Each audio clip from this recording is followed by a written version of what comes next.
11ஆம் திருமுறை காரைக்கால் அம்மையார் அருளிச் செய்த திருவாலங்காட்டு மூத்த திருப்பதிகம். திருச்சிற்றம்பலம். கொங்கை திரங்கி நரம்பெழுந்து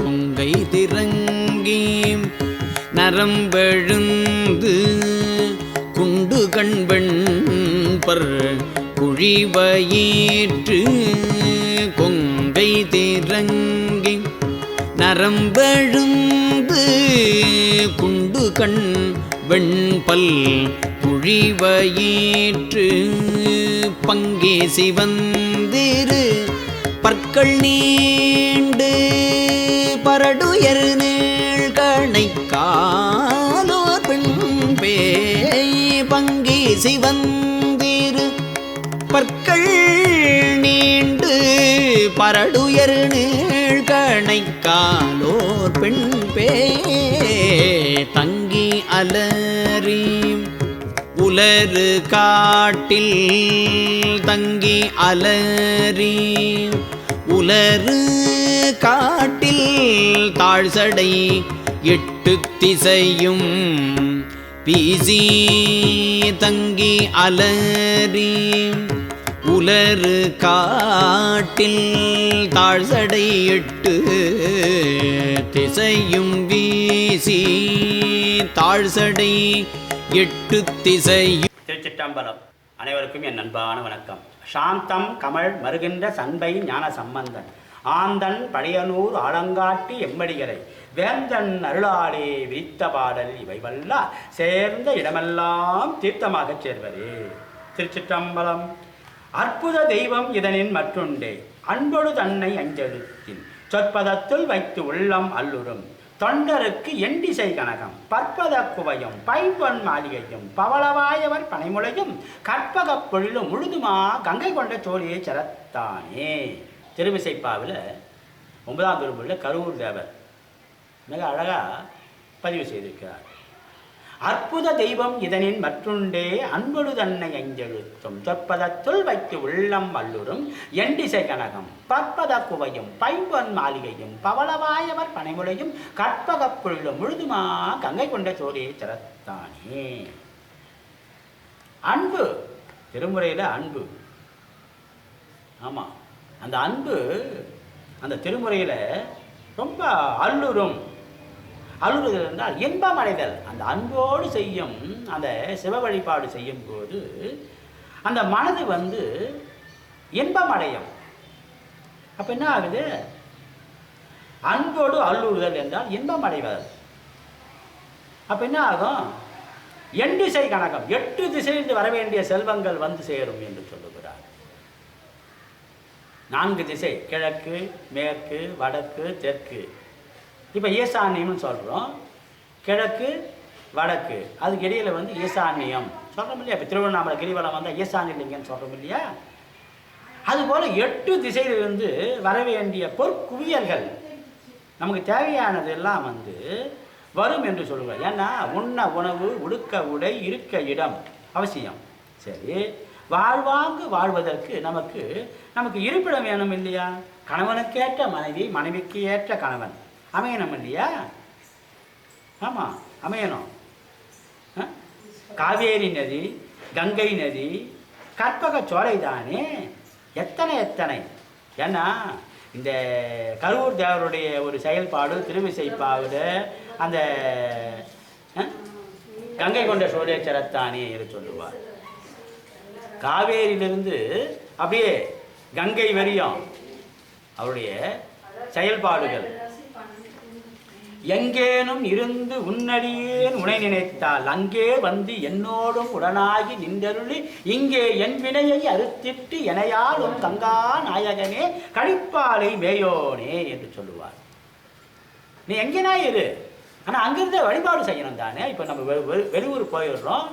தினம் கோயிலுக்கு காலையோ அல்லது மாலையோ அந்த ஒரு செயல்பாடு செய்து வர்றோம்னாக்கா எங்கேனும் இருந்து உன்னடியேன் உனை நினைத்தால் அங்கே வந்து என்னோடும் உடனாகி நின்றருளி இங்கே என் வினையை அறுத்திட்டு எனையாலும் கங்கா நாயகனே கடிப்பாலை மேயோனே.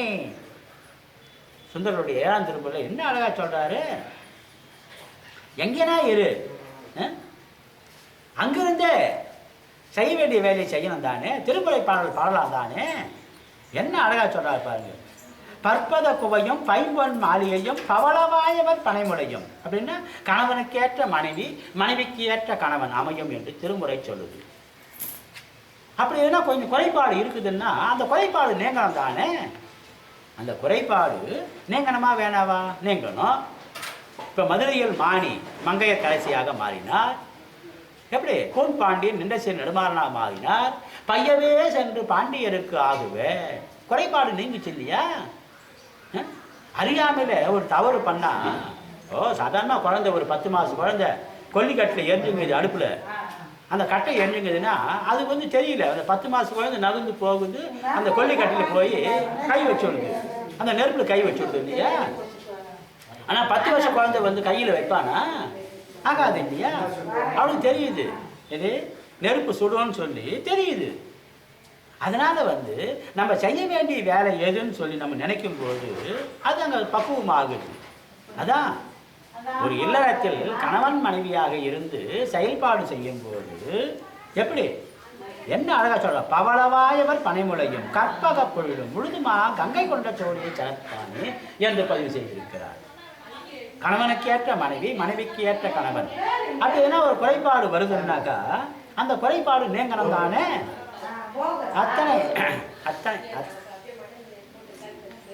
அத்தனை அத்தனை சிறப்பு பவளவாயவர் பனைமுடையும் என்று சொல்லுகிறார். அதனால அந்த செயல்பாடுகள்லாம் நமக்கு உள்ள அமையணும்னா அது என்ன ஆகும்?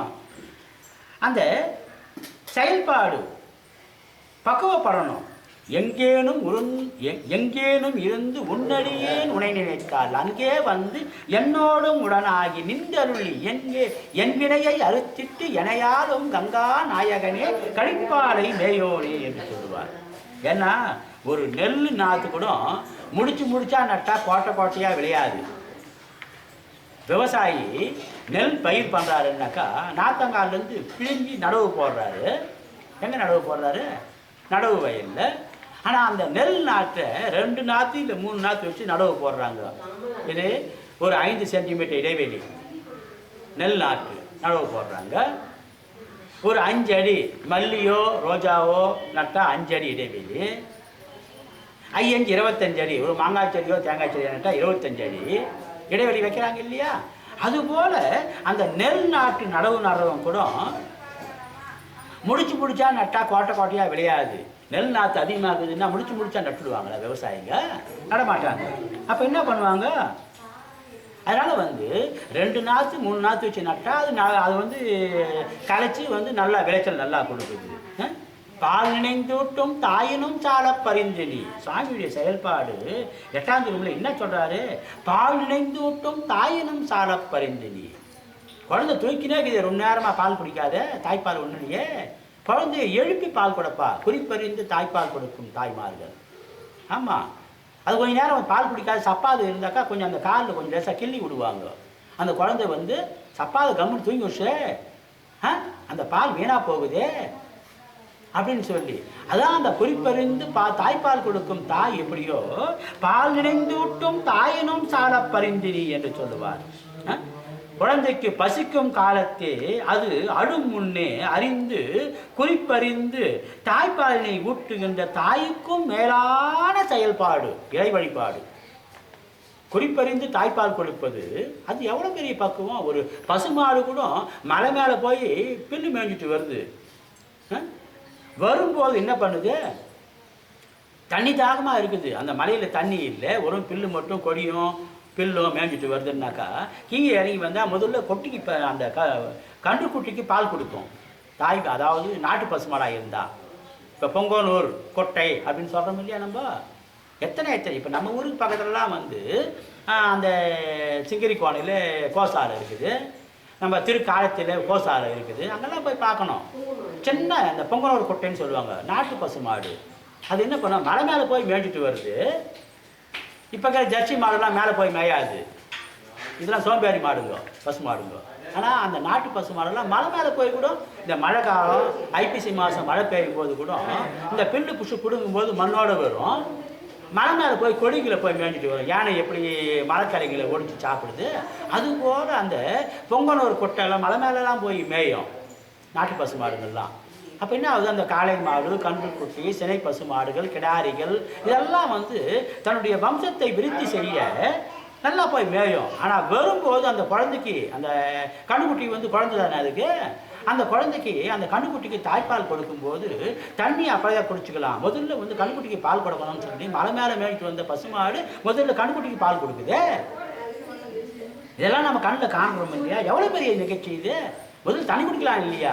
அந்த ஒரு 10 நிமிஷம் 1/4 மணி நேரம் தண்ணி குடிக்கிறது ஆகுதுன்னாக்கா அந்த 10 நிமிஷத்துக்குள்ள வீணாக்காமல் கண்ணுக்குட்டிக்கு பால் கொடுக்குது முதல்ல. அது அதான் சொல்கிறாரு, பால் நினைந்தூட்டும் தாயினும் சால பரிந்தினி. குழந்தைக்கு பசிக்கும் காலத்தே அது அழும் முன்னே அறிந்து குறிப்பறிந்து தாய்ப்பாலினை ஊட்டுகின்ற தாய்க்கும் மேலான செயல்பாடு. அதான் அந்த திருமுறையில் தீவினையனுடைய உடம்பை உருக்கிவித்து உள்ளத்தை அறிவொளியை வளர்த்து வற்றுதல் இல்லாத பேரின்பமாகிய தேன் போன்ற செல்வமே சிவபெருமானே தாயாகி திருமுறைப்பால் சுரந்தளித்து ஆள்பவரே. எத்தனை எத்தனை சிறப்பான செயல்பாடுகள். சிரசில் என்ன கங்கை.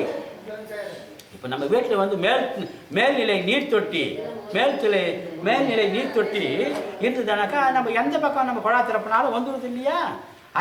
எத்தனை சிறப்பு.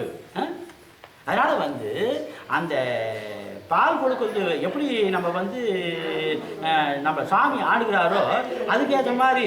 ஏன்னா பெண்கள் வந்து மொட்டாக இருக்கும் பெண் குழந்தை வளர்ந்து பூப்படைந்து மனம் உடல் வளர்ச்சி, திருமுறை கல்வி, திருமணம், தாய்மை இதெல்லாம் வந்து பெரிய ஒரு செய்திகள்.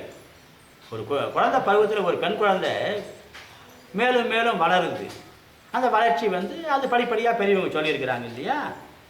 அதுக்கிட்ட ஒரு வயது வரும்போது அந்த மனமும் உடலும் வளர்ச்சி.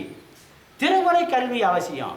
ஏன்னா கல்வி என்பது ஆரம்ப வகுப்பு, உயர்கல்வி, இளங்கலை பட்டப்படிப்பு, முதுகலை பட்டப்படிப்பு, அப்புறம் வந்து முனைவர் பட்டம் எல்லாம் வந்து கல்வியில் வந்து நம்ம சொல்கிறோம். ஒரு ஆசிரியர் பயிற்சி பள்ளி பாருங்கள், திருமுறையில் பாருங்கள், ஒரு வருட காலம் 2 வருட காலம் ஆசிரியர் பயிற்சி பள்ளியில் படித்தாதான் குழந்தைங்களுக்கு பாடம் நடத்த முடியுது. ஆனால் திருமுறையில் மட்டும் மத்தியானத்துக்கெல்லாம் வந்துடணும், ஒரு நாள்லாம் வந்துடணும், எப்படி வந்துடும்? பல நாள் செந்தமிழும் நாப்பழக்கம் சித்திரமும் கைப்பழக்கம். ஆமாம், ஒரு நாளில் ஓவியர் ஆயிட முடியுமா? தமிழ் வார்த்தைகள் செந்தமிழும் நாப்பழக்கம் சித்திரமும் கைப்பழக்கம். மறுபடியும் கோயில் சிலைங்க இப்போ கல்லில் வடிச்சிருக்கிறாங்க, இந்த தூணுங்களில் வந்து அந்த சிற்பமெல்லாம் வடிச்சிருக்கிறாங்கன்னாக்கா இதெல்லாம் வந்து மறுபடியும் நம்ம வந்து ஓவியர் போல மறுபடியும் அரைச்சிட்டு மறுபடியும் போட முடியாது. இந்த கல் எங்கேருந்து வந்தது? பெரிய பெரிய கல்லாக கொண்டு வந்து அதில் வந்து வேலைப்பாடு உள்ள ஒரு செயல்பாடு. அந்த கல் சிற்பங்கள்லாம் காணும்போது எத்தனை நுணுக்கமான ஒரு வேலைப்பாடுகள். ஆச்சாரிகள் வந்து நம்ம தேக்கு காட்டில் வந்து பூ வேலை செய்வாங்க இல்லையா? அதுபோல் கல் திருமேனிகள், அந்த தூண்கள், மண்டபங்கள் எப்படி அமைச்சிருக்கிறாங்க? வெறும் கல் தூணுங்க நிற்க வச்சுருக்கலாம்ல இந்த மண்டபத்துக்கு வந்து உறுதியாக. அதில் வேலைப்பாடுகள் பாருங்கள், எத்தனை அழகு. அந்த கோயிலுடைய வரலாறு அது சொல்லுது, அந்த கல்வெட்டுங்க சொல்லுது. அத்தனை சிறப்பானது. மொட்டாக இருக்கும் பெண் குழந்தை வளர்ந்து பூப்படைந்து ஒரு குறிப்பிட்ட வயசாச்சுன்னா அந்த பெண் பெரியவளாகிறார் இல்லையா? மனம் உடல் வளர்ச்சி. ஆமாம், மனதும் வளருது, உடம்பும் வளருது. அந்த வளர்ச்சியில் வந்து திருமுறை கல்வி இருக்கணும். அந்த திருமுறை கல்வி இருக்கும்போது என்ன ஆகுது? திருமணத்துக்கு பிறகு தாய்மை பேரை அடைகிறாங்க இல்லையா? ஒரு பெண் குழந்தை பிறந்தா அது நாத்தங்கால்ல நாற்று, அதை பிடுங்கி நடவு போடணும் இல்லையா? நெல் நாத்தங்கால்லையே விளையாது. அப்படி விளைஞ்சாக்கா 4 நெல் 5 நெல் தான் விளையும். அது நடவு போடணும், 2 நாற்று 3 நாற்று வச்சு நடவு போனோம்னா நடவு வயல் அப்போ தான் 100 நெல்மணி அதில் விளைஞ்சு நிற்குது. நம்ம சுந்தரர் சொல்லுவார், பொன்னலம் கழனி புதுவிரை மருவி பொறி வரி வண்டு இசைபாட அன்னலம் கமல தவிசின் மேல் உறங்கும் அளவன் வந்து உறவிட செந்நெல்லம் கழனி சேர் திருமுல்லை வாயிலாய் திருப்புகழ் விருப்பால் பன்னல தமிழால் பாடுவோர் கருளாய் பாசுபதா பரஞ்சுடரே. வடதிருமுல்லை வாயில் நம்ம திருப்பாச்சூர் பக்கத்தில், இந்த ஊருக்கு பக்கத்தில் தான், திரு ஆலங்காட்டுக்கு பக்கத்தில் தான், கொஞ்சம் தொலைவு. என்ன சொல்றாரு? பொன்னலம் கழனி புதுவிரை மருவி என்று சொல்லுவார். தமிழ் பொன் நகைகளை, இப்போ பெண் குழந்தை பிறந்த காதில் கம்பல் போடுறோமே, தங்கத்தில் செஞ்சு போடுறோம் இல்லையா பொன் நகையை, அதுபோல் நாளைக்கு அறுவடை பண்ணுற அளவுக்கு, இன்னும் இந்த வார்த்தை அறுவடை பண்ணலாம்ப்பா அப்படின்னு சொல்கிற அளவுக்கு பொன்னலம் கழனி புதுவிரை மருவி என்று சொல்லுவார். அப்படின்னா அந்த பொன் நகையை அடுக்கி வச்சிருக்கிற மாதிரி இருக்குதான் அந்த வடதிருமுல்லை வாயில் பக்கத்தில் அந்த நிலங்கள் விளைஞ்சு நிற்குதான். எப்படி திணை நகரில் வந்து திணை விளைஞ்சு நிற்குது, அதுபோல் இந்த வடதிருமுல்லை வாயில் பக்கத்தில் வந்து அந்த நிலங்களெல்லாம் வந்து அந்த பொன் நகையை அடுக்கி வச்சிருக்கிற மாதிரி விளையுதான். அத்தனை அழகு. அந்த அழகான செயல்பாடு அந்த பாட்டு திருப்பாட்டு தான் பார்க்கணும். அத்தை மொட்டாக இருக்கும் பெண் குழந்தை வளர்ந்து பூப்படைந்து மனம் உடல் வளர்ச்சி திருமுறை கல்வி திருமணம் தாய்மை, ஏன்னா அந்த பெண் குழந்தை மேலும் மேலும் வளரணும் இல்லையா. ஒரு பெண் ஒரு குறிப்பிட்ட வயது திருமணம் ஆச்சு, அதுக்கு பிறகு பிள்ளை பேர், அந்த குழந்தை வந்து மறுபடியும் இன்னொரு குழந்தைக்கு தாயாகிறாரு, அது ஒரு வளர்ச்சி தானே. ஐயிரண்டு திங்களாய் அங்கமெல்லாம் நொந்து பெற்று எத்தனை சிரமங்கள். ஆனால் இந்த உலகம் பல கோடி ஆண்டுகளாக உருண்டோடி வந்ததுன்னா, இப்போ ஆற்றுல மணல் இருக்குதுன்னா மணல் கொண்டு வந்து யார் ஆற்றுல போட்டது? பல கோடி ஆண்டுகள் மழையில் மழை பெய்யுதுன்னா அப்படியே உருண்டோடி வருது. சிறிய நீர் ஓடைகளில் பெரிய ஆறாக உருவெடுத்து வளைவாக சென்று பல நீர்நிலைகளை நிரப்பிவிட்டு, குளம் குட்டை ஏரி நீர்நிலைகள்லாம் நிரப்பிவிட்டு மீதி இருந்தால் போய் கடலில் விழுது. ஆகாய விமானம் மாதிரி ஒரு நேர்கோட்டில் போலியே ஆறுகள். அந்த ஆற்றுல மணல் இருக்குதே, அதெல்லாம் அந்த மணல்லாம் யார் கொண்டு வந்து அங்கே போட்டது? அதனால் வந்து பிறந்த குழந்தை உடனே தாய்ப்பால் சுரப்பது எத்தனை அழகு. அதுக்கு முன்னே தாய்ப்பால் சுரக்கலை, குழந்தை பிறந்தா உடனே தாய்ப்பால். எவ்வளவு சீக்கிரமாக முடியுமோ அவ்வளோ சீக்கிரமாக தாய்ப்பால் கொடுமான்னு ஏன் பெரியவங்க சொல்கிறாங்க? அந்த செவிலியர்கள், மருத்துவமனையில் செவிலியர்கள் ஏன் சொல்கிறாங்க? அத்தனை சிறப்புடையது. எவ்வளவு முடியுமோ அவ்வளவு சீக்கிரமாக. ஏன்னா இத்தனை நாள் தொப்புள் கொடி வழியாக தாய்ப்பால், அதாவது அந்த சத்துப்பொருள் போச்சு, இப்போ வாய் வழியாக போனோமே அந்த குழந்தைக்கு. அப்போ என்ன ஆகுது? அந்த தாய்ப்பால், அந்த சீம்பால், அதெல்லாம் அதில் 3 நாள் வரும் பால், முதல் குழந்தை பிறந்தவுடன் 3 நாள் வரும் பால் வந்து சீம்பால் என்று சொல்லுவார்கள். வெண்மையாக இருக்காது, கொஞ்சம் மஞ்சள் கலரில் இருக்கும் அந்த சீம்பால். நம்ம பசு மாட்டில் வந்து எப்படி கண்குட்டி போஷனாக்கா அதை காய்ச்சும் போதே கட்டியாக போடுது, கடம்பு பால்னு சொல்கிறோம் இல்லையா நம்ம. அத்தனை சிறப்பு. அந்த அதனுடைய வாழ்நாள் முழுமைக்கும் நோய் எதிர்ப்பு சக்தியை கொடுப்பதற்கு அந்த சீம்பால், அந்த முதல் 3 நாள் வரும் பால் வந்து மிக முக்கியமான பால். அகில உலகத்தில் இனிமேல் வரப்போகிற விஞ்ஞானிகள்னாலும் கண்டுபிடிக்க முடியாத ஒரு உணவுப் பொருள் அந்த குழந்தைக்கு தாய்ப்பால். இனிமேல் வரப்போகிற விஞ்ஞானிகளாலும் ஆகாது, எதையோ கண்டுபிடிக்கிறோம் நம்ம. ஆனால் ஒரு தாய்ப்பாலுக்கு நிகராக ஒரு உணவுப் பொருளை தயார் பண்ண முடியுமா? ஆகவே ஆகாது. இனிமேல் வரப்போகிற விஞ்ஞானிகளால் கூட ஆகாது. பிறந்த உடனே தாய்ப்பால் கிடைக்குது அந்த குழந்தைக்கு. எத்தனை பெரிய ஆச்சரியம். ஒரு குருவி கூண்டு நம்ம தயார் பண்ண முடியுமா? ஈச ஓலை, பனை ஓலை, அதில் வந்து குருவி கூண்டு கட்டுது. அதுவும் 2 படுக்கை அறைகள் கொண்ட குருவி கூண்டு. அடா எத்தனை பெரிய ஆச்சரியம். ஏன்னா அந்த முட்டையை அடை காக்கணும் இல்லையா அந்த குருவி. 21 நாள் அடை காக்குது அந்த வம்ச விருத்தி. சிட்டுக்குருவி 2 அறைகள். அது வந்து உண்ணாமல் உறங்காமல் இருந்தாய் போற்றி சொல்கிறாரு இல்லையா. அதுபோல் அந்த அடை காக்கும் ஒரு கோழி குட்டிக்கு நம்ம வந்து அடை காக்கும் போது எப்படி சட்டுன்னு அது என்ன உணவு எடுத்துக்கணும் வந்து மறுபடியும் அந்த முட்டை மேலே அடகாக்கும். ஏன்னா அந்த வெப்பநிலை இருந்தால் தான் அந்த முட்டை வந்து மறுபடியும் அந்த வம்ச விருத்திக்கு பறவை இனங்கள் அந்த வெப்பம் தேவைப்படுது அதுக்கு. எத்தனை பெரிய ஆச்சரியம். ஒரு குருவி கொண்டு நம்ம தயார் பண்ண முடியுமா? அதை பாரு, மின்மினி பூச்சி எடுத்து வந்து ஒட்ட வைக்கும். இந்த களிமண்ணெல்லாம் கொண்டு வந்து அந்த பகுதியில் வந்து களிமண் கொஞ்சம் எடுத்துன்னு வந்து அந்த குட்டி குருவிக்கு வெளிச்சம் இருக்கணுன்றதுக்காக மின்மினி பூச்சியை கொண்டு வந்து அதில் ஒட்ட வைக்கும். அப்போ அதை எடுத்து போட்டு வேற ஒன்று, ஏன்னா அப்படியே வச்சுருந்தாக்கா செத்து போடும் இல்லையா அந்த மின்மினி பூச்சியை. அதை எடுத்து போட்டு கொஞ்ச நேரம் ஆச்சுனாக்கா இன்னொன்று எடுத்தாந்து வைக்குவாங்க அந்த குருவி கூண்டில் உள்பக்கமாக. எத்தனை மின்மினி பூச்சி வந்து வெளிச்சம் கொடுக்குது தானே. ஒரு 10 மின்மினி பூச்சி ஒட்ட வச்சுட்டா அந்த குருவி கூண்டு அந்த குட்டிக்கு வெளிச்சமாக இருக்கும் தானே. எத்தனை சிறப்பான செயல்பாடுகள். ஒரு செல்லு புத்து மழை பெய்யுது மழை காலத்தில், ஆனால் செல்லு புத்து கரையிலையே, மண்ணு தானே அது. இப்போ சுடுமண் பலகை செய்கிறாங்க, அந்த குழவர்கள் வந்து சட்டிப்பானை செய்கிறாங்கன்னா சுடாத்துக்கு முன்ன மழை பெஞ்சுதானாக்கா கரைச்சி போகுது. எடுத்து தகுந்த பாதுகாப்பு வச்சா தான் முடியுது. இல்லைன்னாக்கா அந்த சட்டிப்பானை பச்சை களிமண் மழை பெஞ்சாக்கா கரைச்சி போகுது. ஆனால் செல்லு புத்து கரையிலையே, மழை பெஞ்சா கூட அப்படியே செல்லு புத்து நிற்குது. நம்ம இப்போ பாம்பு புத்துன்னு சொல்கிறோம் இல்லையாத்த. இதெல்லாம் எவ்வளோ பெரிய ஆச்சரியம். அந்த சீம்பால் அதுலேயும் பாருங்கள், ஒரு 5ஆவது மாதம் 7ஆவது மாதம் தாய்ப்பால் கொடுக்கும்போது நம்ம முன்னோர்கள்லாம் எப்படியெல்லாம் வந்து நமக்கு அறிவுரை சொன்னாங்க. அறிவுரையாக அறவுரையாக எத்தனை சொல்லியிருக்கிறாங்க. இரவு பொழுதில் பால் கொடுக்கும்போது ஒரு 5 சொட்டு பாலை வீணாக்கி விட்டு பால் தர வேண்டும் தாய்மார்கள். வலது இடது அது பாலியல் சம்பந்தப்பட்ட பால், முதலில் வெளிவரும் பால் பாலியல் சம்பந்தப்பட்ட பால். அதனால் வந்து பகல் பொழுதில் அப்படியே கொடுக்கலாம். இரவு பொழுதில் பால் கொடுக்கும்போது ஒரு 5 சொட்டு பாலை வீணாக்கி விட்டு வலது பக்கம் இடது பக்கம் 2 பக்கமும் கொடுக்கும்போது ஒரு 5 சொட்டு பாலை முதல்ல வெளிவர்ற பாலை மட்டும் வீணாக்கிட்டு, அதனால தான் அந்த காலத்தில் செவுத்தில் பால் பீஞ்சிட்டு குழந்தைக்கு பால் கொடுறேன்னு சொல்லுவாங்க வீட்டில் இருக்கிற பெரியவங்க. செவுருன்னா அந்த காலத்தில் மண் செவுறு தானே.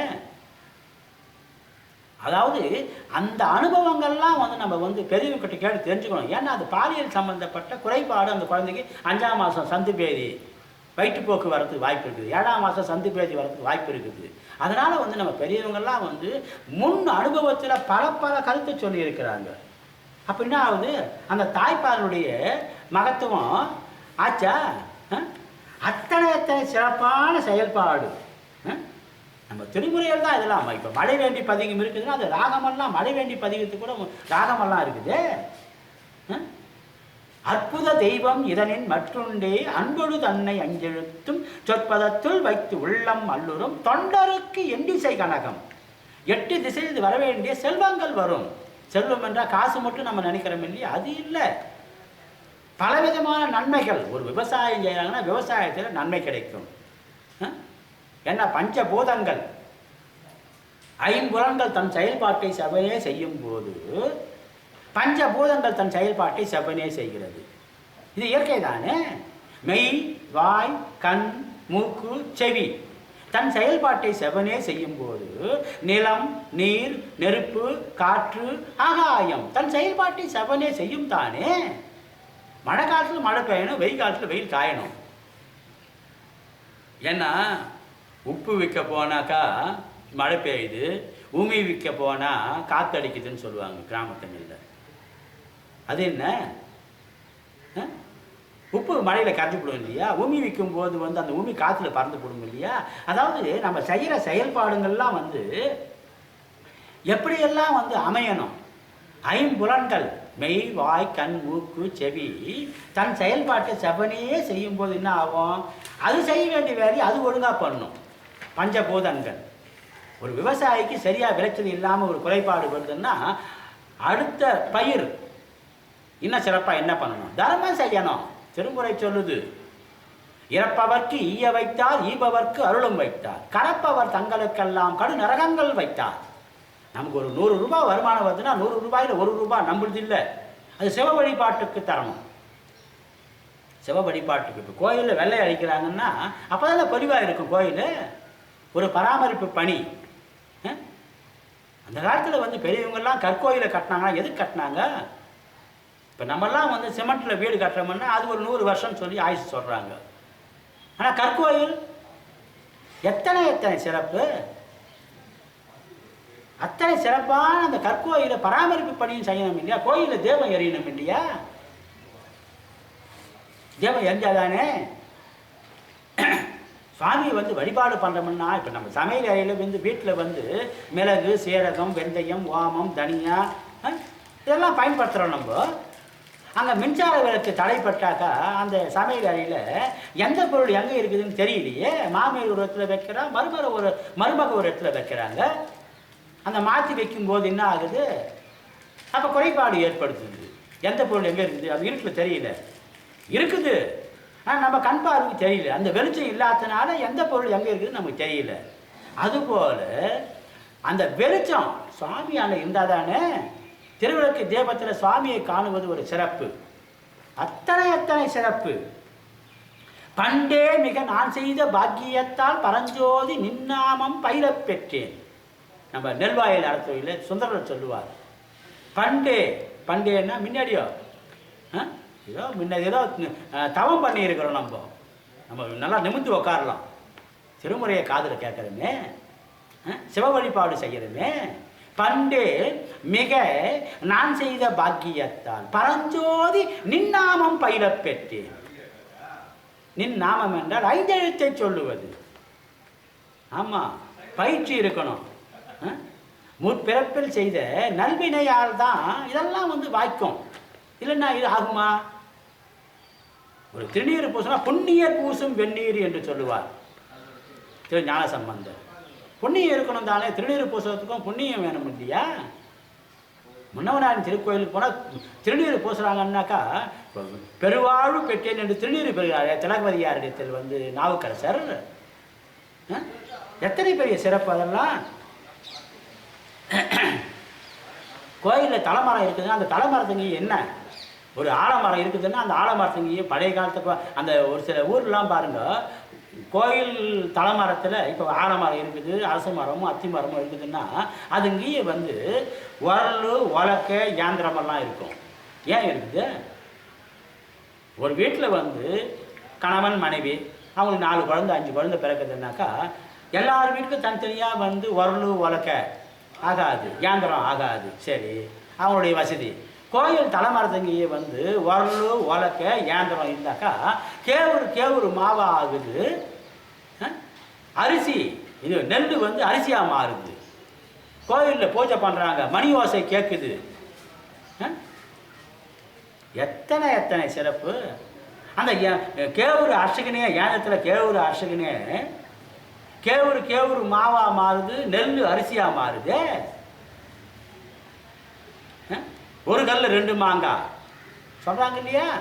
எப்போ பார்த்துருப்பாங்க கோயிலில் போய் நடராச பெருமானாருக்கு பூஜை பண்ணுறாங்கன்னா அந்த பூஜையை வந்து கண்ணால் காணும்போது அது மனக்கல்ல தோணுது.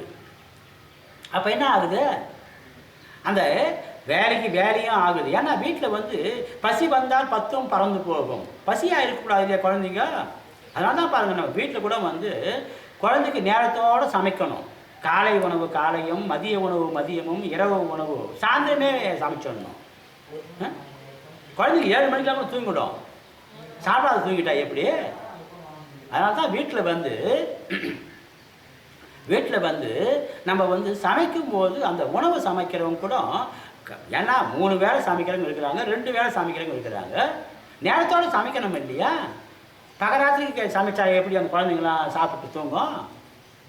இதெல்லாம் வந்து நல்ல சிந்தனையை வந்து நம்ம உள்வாங்கும் போது என்ன ஆகும், அது நம்முடைய சந்ததிகளுக்கும் ஒரு பாடமாக அமையும். ஒரு பயிர் தொழில், நெசவு தொழில், கட்டிட தொழில் பயிற்சி தருவது இல்லை. பெரியவங்க பண்ணுறாங்கன்னா அந்த பயிர் தொழிலும் நெசவு தொழிலும் கட்டிட தொழிலும் குழந்தை கற்றுக்குது. ஆசிரியர் பயிற்சி பிள்ளை படித்தாதான் ஆசிரியர் ஆக முடியுது. ஆனால் பயிர் தொழில், நெசவு தொழில், கட்டிட தொழிலுக்கு எந்த பயிற்சியும் கொடுப்பது இல்லை. அது பாட்டுக்கு அந்த தொழில் பண்ணுது குழந்தைங்க. அதுபோல் நம்ம வீட்டில் வந்து பெரியவங்கள்லாம் வந்து முன்மாதிரியாக வாழ்ந்து காட்டி நம்முடைய குழந்தைகளுக்கும் வழிகாட்டியாக அமைந்து நலம் பல பெறுவோம். முத்தா முக்தி தரவல்ல முகில் மென்முளையார் உமைவங்கா சித்தா சித்தி திறங்காட்டும் சிவனே தேவர் சிங்கமே பத்தா பத்தர் பலர் போற்றும் பரமா பழையனூர் மேய அத்தா ஆலங்காடா உன் அடியாருக்கு அடியேன் ஆவேனே. திருச்சிற்றம்பலம்.